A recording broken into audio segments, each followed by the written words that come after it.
नमस्ते। मैं हूं एलन। जो अंश मैं पढ़ने जा रहा हूं वह क्यू चेंग नाम के एक भाई से जुड़ा है। वे इस साल 71 साल के हो गए हैं।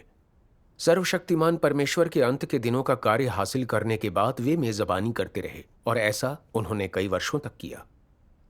जिनकी उन्होंने मेजबानी की थी उनमें से कुछ भाई बहनों को पुलिस ने गिरफ्तार कर लिया। इस भयानक स्थिति के चलते वे कुछ ऐसी कायरता कर बैठे जिसके लिए उन्हें जीवन भर पछतावा हुआ। इस दौरान उन्होंने क्या अनुभव किया, आइए हम उनका अनुभव सुनते हैं। इस लेख का नाम है एक ऐसी पीड़ा जिससे छुटकारा नहीं। जब मैं 47 साल का हुआ तो मेरी आंखों की रोशनी कम होने लगी। डॉक्टर ने कहा कि अगर आंखों की देखभाल नहीं की तो रोशनी चली जाएगी और घर बैठना पड़ेगा। भविष्य अंधकारमय दिखने लगा, जैसे मेरे जीवन का प्रकाश गायब हो जाएगा। मैं बुरी तरह टूट गया। 2007 में मुझे सर्वशक्तिमान परमेश्वर के अंत के दिनों का कार्य हासिल हुआ और बहुत जल्दी ही मेरी आंखें ठीक हो गईं। परमेश्वर का मूल्य चुकाने के लिए मैंने कोई काम देने का अनुरोध किया। भाई बहनों को आने वाली कठिनाई में मैं यथासंभव मदद को तैयार था। चाहे कितने भी लोग मेरे घर आएं और चाहे वे कितने भी दिन रुकें, मैं उनकी मेजबानी करता। घर छोटा होने के कारण कभी कभी उनके लिए पर्याप्त बिस्तर न होते तो मैं सोफे या फर्श पर ही सो जाया करता था। मुझे लगता कि मेरा इस तरह कर्तव्य निर्वहन परमेश्वर के प्रति वफादारी है। लेकिन बाद में यह सच उजागर हुआ कि मैं बेहद स्वार्थी हूं। अपने कर्तव्य के प्रति मेरी कोई निष्ठा नहीं है।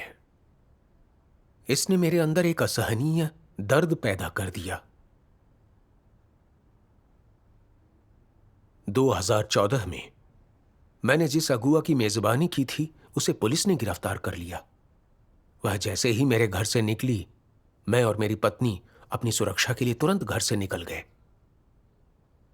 सर्दियों का मौसम था और कड़ाके की ठंड। जाने का कोई ठिकाना नहीं था। अपनी पीड़ा में मैंने सोचा, हमारी उम्र 60 से ऊपर है। रीढ़ की हड्डी में एक जन्मजात गांठ की वजह से मेरी पत्नी अब काफी कमजोर हो गई है। हम जाएं तो आखिर जाएं कहां?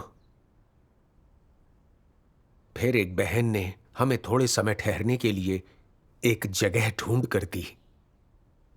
तब पता चला कि जो 2 बहनें मेरे घर आई थीं उन्हें भी गिरफ्तार कर लिया गया है। एक के बाद एक भाई बहनों के गिरफ्तार होने की खबर सुनकर मेरा हर दिन खौफ में बीतने लगा। मैं डरता रहा कि पुलिस कभी भी आ धमकेगी। उससे बचाव के लिए मैंने कुछ फुट स्पा और मसाज उपकरण जुटा लिए और भाई बहनों की मेजबानी जारी रखी। फिर 2017 में एक सभा के दौरान एक बहन ने बताया कि उसके मेजबान का बेटा वापस आ गया है। वह गैर विश्वासी था और अपनी मां की आस्था का कड़ा विरोध करता था। बहन अब वहां नहीं रह सकती थी। हमने उसे मुसीबत में देखकर अपने साथ ही रख लिया।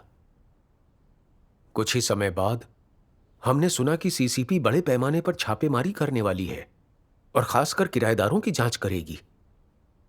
मुझे चिंता हुई। हम भी किराएदार हैं।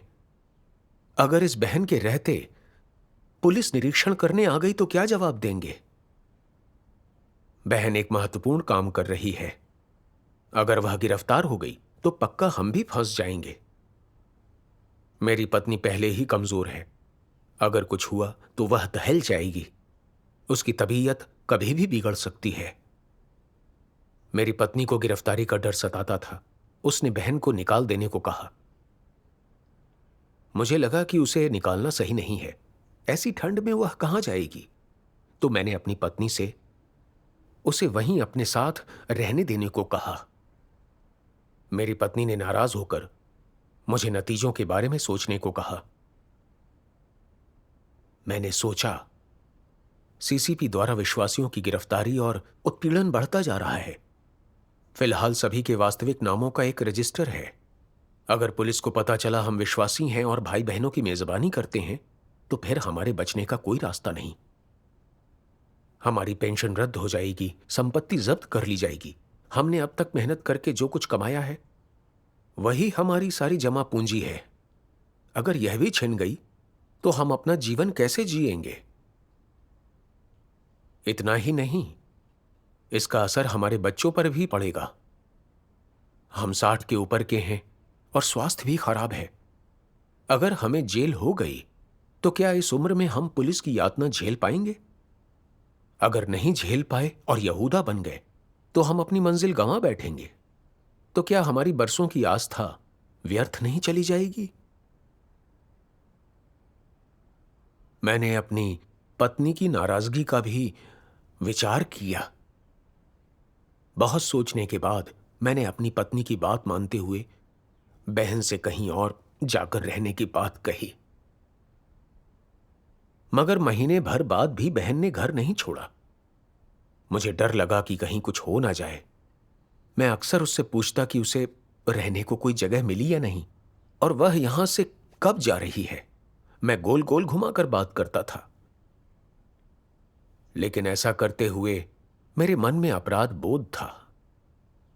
कुछ समय बाद ही बहन को एक जगह मिल गई और वह चली गई, लेकिन मैंने इस मामले में आत्मचिंतन नहीं किया।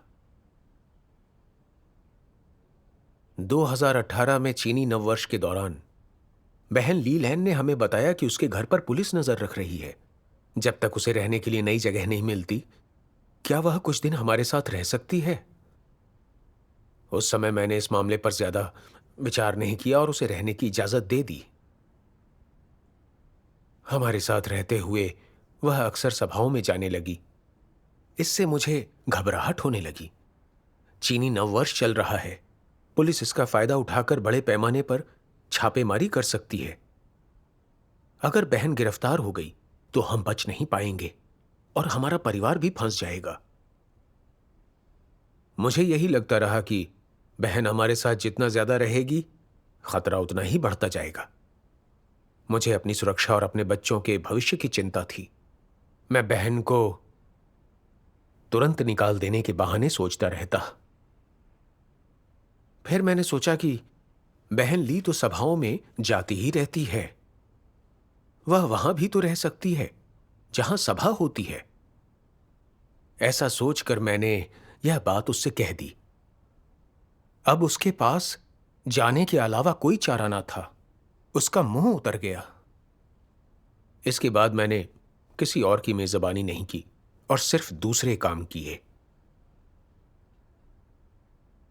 2021 के बसंत में एक दिन एक अगुआ मुझसे बात करने आई और पूछा कि क्या 3 भाई कुछ समय के लिए हमारे साथ रह सकते हैं। इससे पहले कि मैं सहमति जताता, मेरी पत्नी बोल पड़ी, क्या हम आपको कल जवाब दे सकते हैं? अगुआ के जाने के बाद उसने मुझसे कहा, अभी तो कुछ समय के लिए कह रही है, लेकिन अगर वे लंबे समय तक रहे और गिरफ्तार हो गए तो हमें ना करने का कोई बहाना ढूंढना होगा। हम कह सकते हैं कि एक अगुआ जो कुछ समय पहले हमारे साथ थी, शायद वह गिरफ्तार हो गई। हमारा घर सुरक्षित नहीं है, इसलिए फिलहाल हमें माफ करें।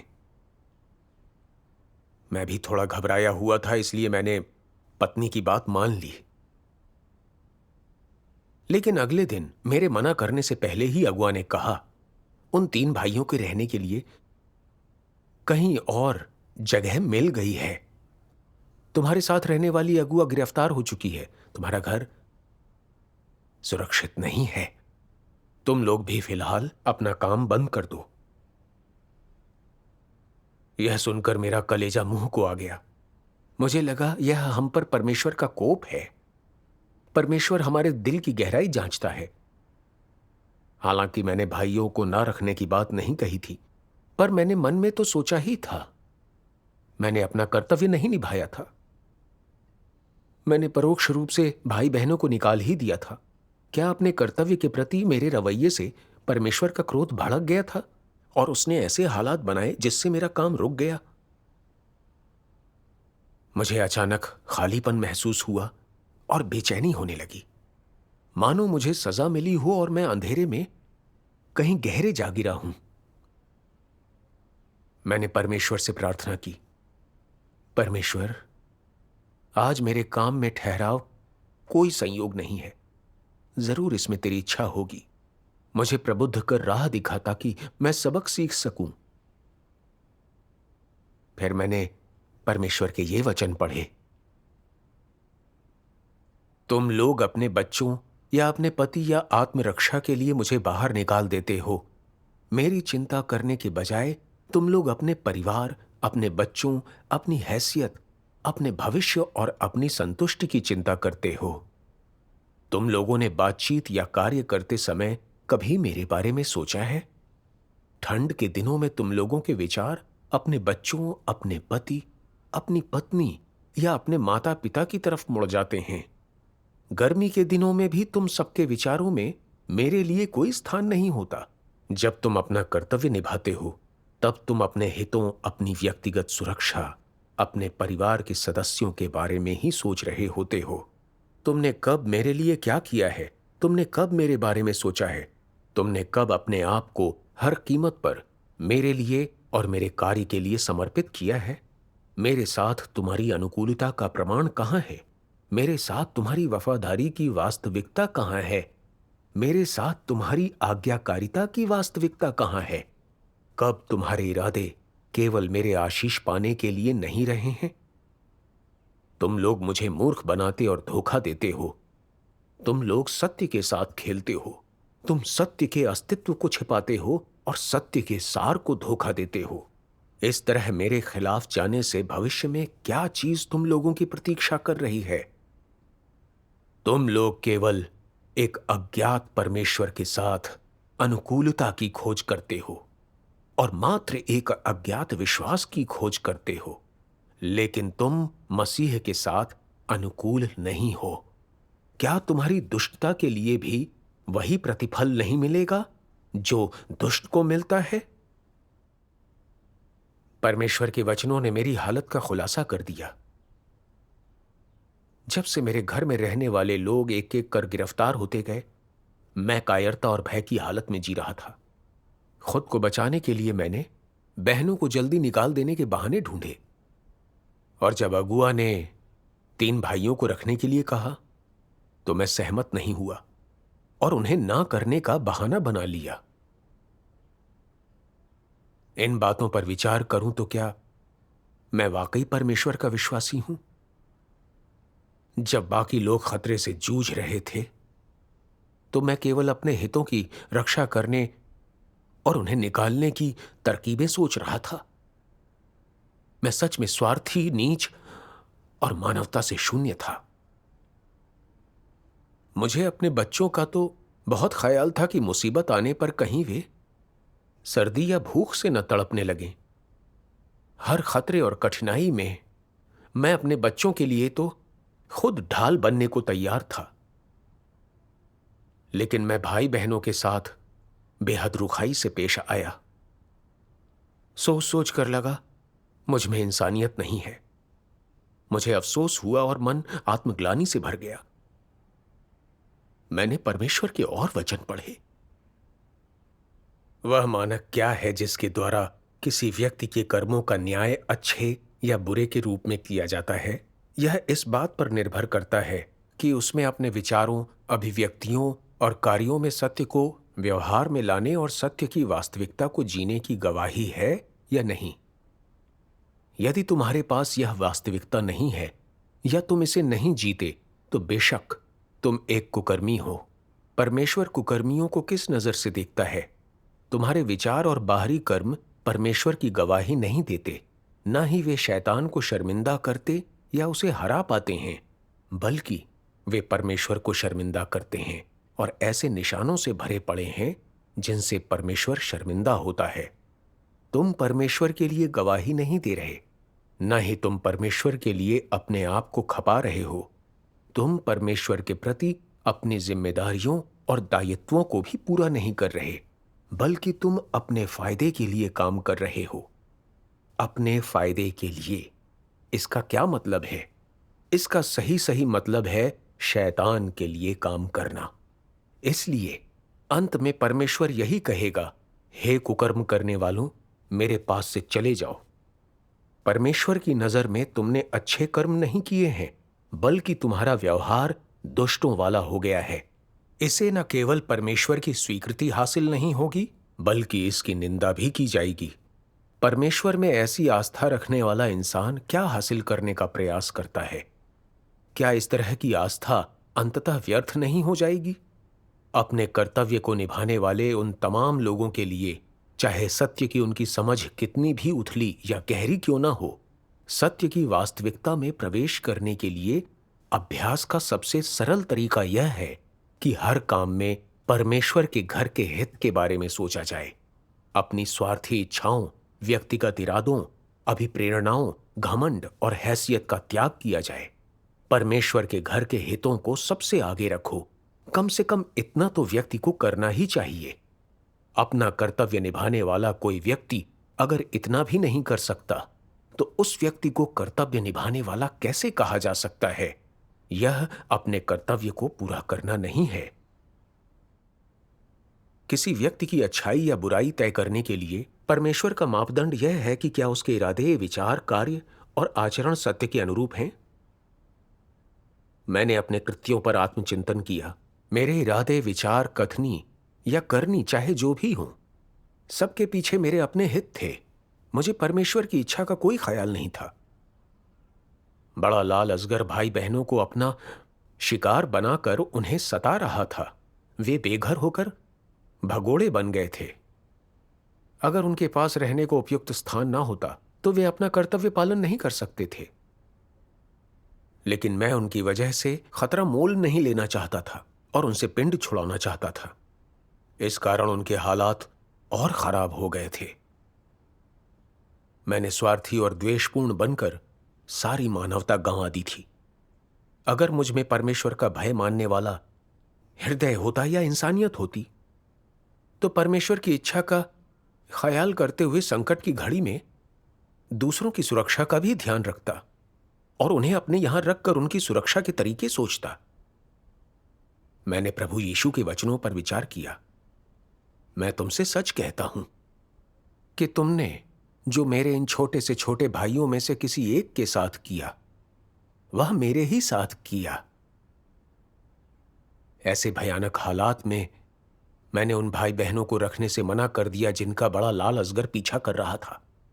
इसने परमेश्वर के प्रति मेरे रवैये को जाहिर कर दिया। मैं स्वार्थी, नीच और मानवता रहित इंसान था। किसी दिन मुझे मसीह की मेजबानी करने को कहा जाता, तो मैं उसके साथ भी यही व्यवहार करता। जब मैंने भाई बहनों के साथ किए अपने व्यवहार को याद किया, तो मन में एक खलबली सी मच गई, मानो मैंने कोई आपदा बुला ली हो। मैं पीड़ा और बेचैनी से तड़प उठा। मैंने परमेश्वर से प्रार्थना की, हे परमेश्वर, मुझ में मानवता नहीं है। मैंने तेरे वचनों के पोषण का भरपूर आनंद लिया है, फिर भी तेरी इच्छाओं का कोई ख्याल नहीं किया। भाई बहन जब परेशानी में थे, तो मैंने उन्हें शरण देने से इनकार कर दिया और तरह तरह के बहाने बनाकर उन्हें निकाल दिया। मेरे कृत्य और आचरण तेरे लिए घृणित और निंदनीय हैं। आज अपने अंधकार और कष्टों के लिए मैं स्वयं दोषी हूं। इससे तेरी धार्मिकता प्रकट होती है। तू धन्य है, मैं तेरी स्तुति करता हूं। हे परमेश्वर, अगर अभी भी मेजबानी का अवसर हो, तो मैं पश्चाताप कर अपने को सुधारूंगा और तेरी संतुष्टि के लिए अपना कर्तव्य निभाऊंगा। कुछ समय बाद मैं एक दूसरी जगह पर काम करने गया। मैं परमेश्वर का आभारी था। मैंने उस अवसर को संजोया। उसके कुछ समय बाद ही मेरी पत्नी अचानक गंभीर रूप से बीमार होकर चल बसी। देहांत से पहले उसके आखिरी शब्द थे, अगर मैं कर्तव्य निर्वहन के लिए बाहर ना जा सकूं, तो आप अच्छे से अपना काम करना।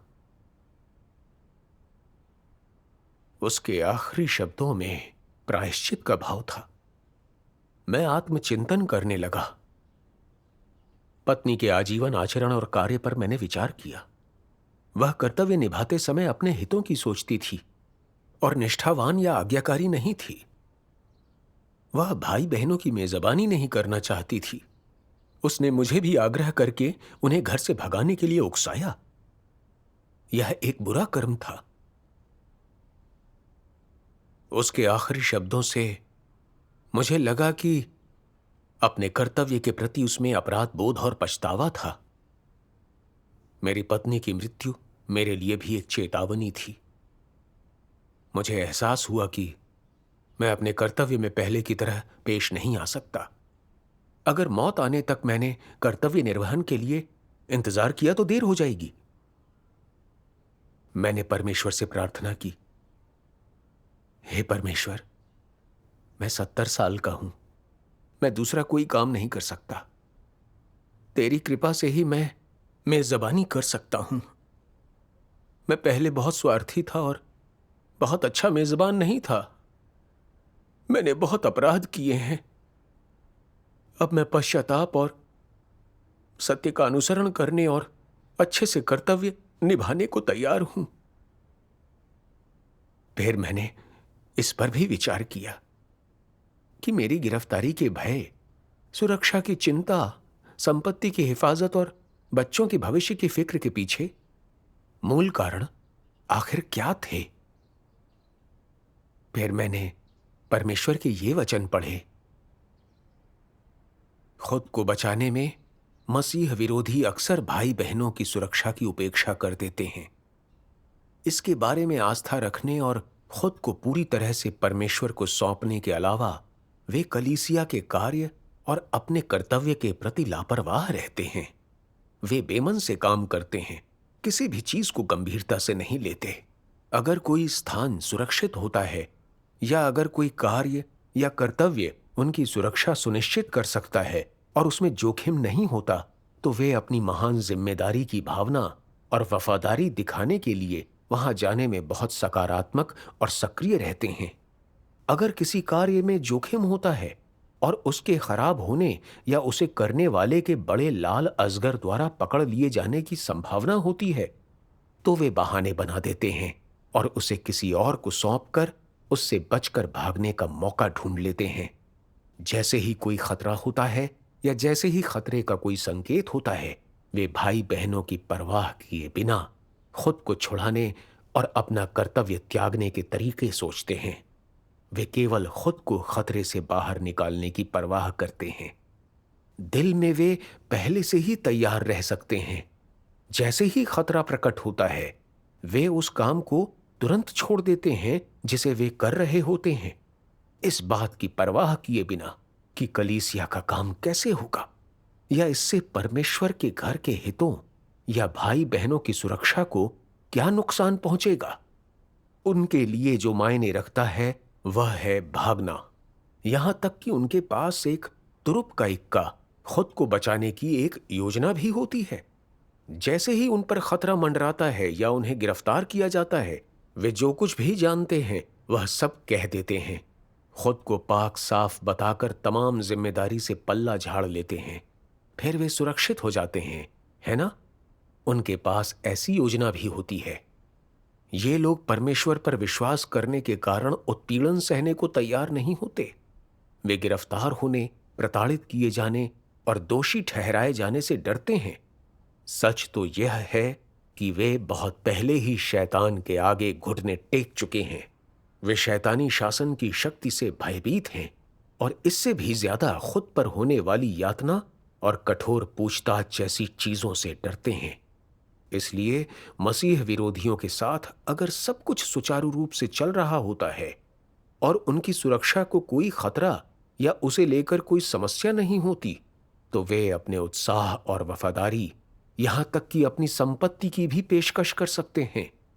लेकिन अगर हालात खराब हों और परमेश्वर पर विश्वास करने और अपना कर्तव्य निभाने के कारण उन्हें किसी भी समय गिरफ्तार किया जा सकता हो, और अगर परमेश्वर पर उनके विश्वास के कारण उन्हें उनके आधिकारिक पद से हटाया जा सकता हो या उनके करीबी लोगों द्वारा त्यागा जा सकता हो, तो वे असाधारण रूप से सावधान रहेंगे।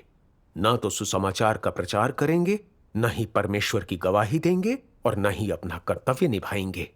जब परेशानी का कोई छोटा सा भी संकेत होता है तो वे छुई मुई बन जाते हैं। जब परेशानी का कोई छोटा सा भी संकेत होता है तो वे परमेश्वर के वचनों की अपनी पुस्तकें और परमेश्वर पर विश्वास से संबंधित कोई भी चीज फौरन कलीसिया को लौटा देना चाहते हैं, ताकि खुद को सुरक्षित और हानि से बचाए रख सकें। क्या ऐसा व्यक्ति खतरनाक नहीं है? गिरफ्तार किए जाने पर क्या वह यहूदा नहीं बन जाएगा? मसीह विरोधी इतना खतरनाक होता है कि कभी भी यहूदा बन सकता है। इस बात की संभावना हमेशा बनी रहती है कि वह परमेश्वर से मुंह मोड़ लेगा। इतना ही नहीं, वह परम स्वार्थी और नीच होता है। यह मसीह विरोधी की प्रकृति और सार द्वारा निर्धारित होता है। परमेश्वर ऐसे मसीह विरोधियों का विश्लेषण करता है जो त्याग कर और स्वयं को खपाकर कष्ट उठा सकते हैं। देखने में वे अपने कर्तव्य के प्रति समर्पित लगते हैं, लेकिन खतरा देखते ही भाग खड़े होते हैं। कर्तव्य निर्वहन से बचने के लिए बहाने ढूंढते हैं। उन्हें कलीसिया के कार्य या भाई बहनों की सुरक्षा की कोई चिंता नहीं होती।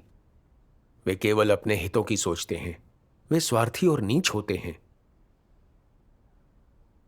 अगर मैं अपने कार्यों और आचरण की तुलना करूं, तो क्या मेरा स्वभाव भी मसीह विरोधी जैसा नहीं था?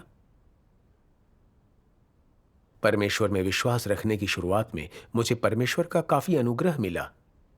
मेरी आंखों के असाध्य रोग में चमत्कारिक सुधार हुआ। इसलिए लोगों की मेजबानी करने के लिए मैंने जोश से खुद को खपाया। लेकिन जिनकी मेजबानी की थी उनमें से कुछ गिरफ्तार हो गए और लगा मैं भी फंस सकता हूं, मेरी सुरक्षा और हितों को खतरा हो सकता है, तो फिर मैं मेजबानी करने को तैयार नहीं था, बल्कि उन्हें निकालने के बहाने खोज लिए और मैंने उनकी सुरक्षा की परवाह नहीं की। मैं बहुत स्वार्थी और नीच था। मुझ में मानवता थी ही नहीं। मैंने सीसीपी के जाल और फंदों के बारे में भी सोचा कि कैसे वे गिरफ्तारी के लिए हर हथकंडा अपना रहे हैं। ईश कार्य नष्ट करने और चुने हुओं को गिरफ्तार करने का व्यर्थ प्रयास कर रहे हैं। इन क्रूर और भयानक हालात में बहुत से भाई बहनों को गिरफ्तार कर बेघर कर दिया गया। परमेश्वर यह सब नहीं देखना चाहता। इन हालात में जरूरी है कि लोग उसकी इच्छा पर ध्यान दें और इन भाई बहनों की मेजबानी का जोखिम उठाएं। यही नेक कर्म है और परमेश्वर इन्हें याद रखता है। मुझे गिरफ्तारी का डर था, इसलिए मैंने मेजबानी से हाथ खींचा। मैंने परमेश्वर की इच्छा पर ध्यान नहीं दिया। मुझ में ना अंतरात्मा थी और न ही विवेक। आगे विचार करने पर एहसास हुआ कि मुझे अपने जीवन से मोह के कारण गिरफ्तारी और मौत का डर है।